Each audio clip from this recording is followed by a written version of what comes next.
Assalamualaikum warahmatullahi wabarakatuh. Bismillahirrahmanirrahim. Alhamdulillahi rabbil alamin. Wal aqibatu lil muttaqin. Wal khusranu lil asin. Allahumma sholli wa sallim ala sayyidina Muhammad wa ala alihi wa sahbihi wa man tabi'ahum ila yaumiddin, amma ba'd.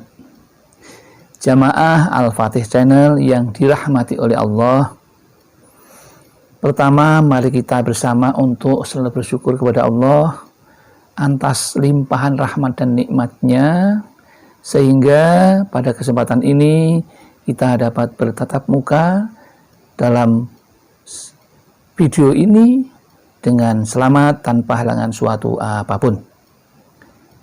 Mari kita ikrarkan rasa syukur kita dengan membaca kalimat tahmid. Alhamdulillahirabbil alamin. Sholawat dan salam mari kita sanjungkan kepada Nabi Muhammad SAW dengan membaca sholawat qorobah bersama. Bismillahirrahmanirrahim. Salawatullahi wassalamuhu ala Ahmad wa qarabatihi wa ala alihi wa ashabihi wa itratihi wa azwajihi.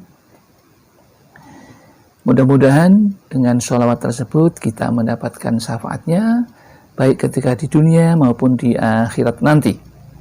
Selanjutnya kami ingin bersilaturahim kepada saudara-saudaraku semuanya dengan harapan ingin mendapatkan amal silaturahim meskipun hanya lewat udara. Adapun maksud dan tujuan kami adalah ingin berbagi ilmu dengan harapan akan mendapatkan kemaslahatan dari ilmu yang kami bagikan dan barokah dalam hidup kita. Amin. Adapun yang ingin kami bagikan adalah judulnya ceramah inspiratif. Sebagus apapun rumahmu, bagi Allah ibarat kuburan. Bila tidak dilakukan titik-titik. Lalu, apa yang menyebabkan rumah kita itu ibarat kuburan? Padahal bagi manusia, rumah yang bagus itu adalah rumah yang cukup dengan fasilitas yang lengkap. Namun di sisi Allah bukan begitu pandangan Allah. Allah memandang rumah yang baik itu adalah rumah yang dipakai untuk melaksanakan zikir kepada Allah berupa sholat dan juga zikir kepada Allah. Alasannya apa kok bisa mengatakan seperti itu? Mari kita dengarkan riwayat dari Zaid Khalid Juhani.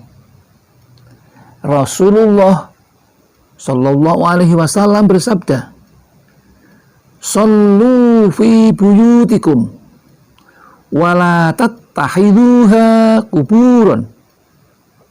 Itu Rasulullah mengatakan seperti itu. Jadi rumah kita itu sebagus apapun, bila tidak digunakan untuk, nah ini artinya lakukanlah sholat atau sunnah di rumahmu. Janganlah rumahmu dibuat kuburan atau semata-mata hanya untuk tempat tidur saja. Al-Hadis itu. Jadi rumah kita itu sebaik-baik rumah adalah rumah yang dihiasi dengan bacaan Al-Quran. Atau setidaknya rumah kita akan menjadi baik bila dipakai untuk sholat, membaca Al-Quran, dan sholat dan berzikir. Itulah yang akan membuat rumah kita nilainya dalam pandangan Allah itu baik kalau dilakukan seperti itu. Tapi kalau tidak, rumahmu ibarat kuburan bila tidak dilakukan untuk membaca Al-Quran, tidak digunakan untuk sholat sunnah, tidak digunakan untuk berzikir, maka ibaratnya adalah kuburan menurut Allah. Lantas kalau dipakai untuk berzikir, sholat, membaca Al-Quran, bagaimana? Nah, ini ada cerita dari Fudail Iyad. Masyarakat langit merasa lega melihat terangnya rumah yang dibuat berzikir kepada Allah. Rumah itu bagaikan lampu penerang di tengah kegelapan, tetapi terlihat suram gelap oleh mereka rumah yang tidak dibuat berzikir. Jelas ya saudaraku, jadi rumah kita sebaik apapun maka akan banyak tidak barokah karena tidak dipakai untuk sholat, tidak dipakai untuk tempat membaca Al-Quran, tidak dipakai tempat untuk berzikir. Ibaratnya seperti kuburan, banyak setannya. Ya, tidak ada malaikat rahmat yang datang ke rumah itu. Meskipun bagusnya luar biasa, katakanlah seperti rumah raja, tapi kalau tidak dipakai untuk 3 hal itu, maka ibaratnya itu rumah kuburan. Ya. Jadi nilainya hanya tempat untuk tidur saja. Ya. Nah, kemudian yang selanjutnya, kalau tidak dipakai itu, dari seorang sahabat Nabi Muhammad SAW bersabda, sholat sunnah yang dilakukan di rumah lebih utama daripada di muka masyarakat umum, seperti keutamaan sholat berjamaah dibandingkan dengan sendirian. Jadi yang baik itu sholat sunnah di rumah yang tidak diketahui orang lain, itu lebih baik. Ya, jadi orang yang seperti akan lebih baik. Kemudian sabda beliau pula Nabi Muhammad SAW, sholat sunnah di rumah adalah menjadi penerang.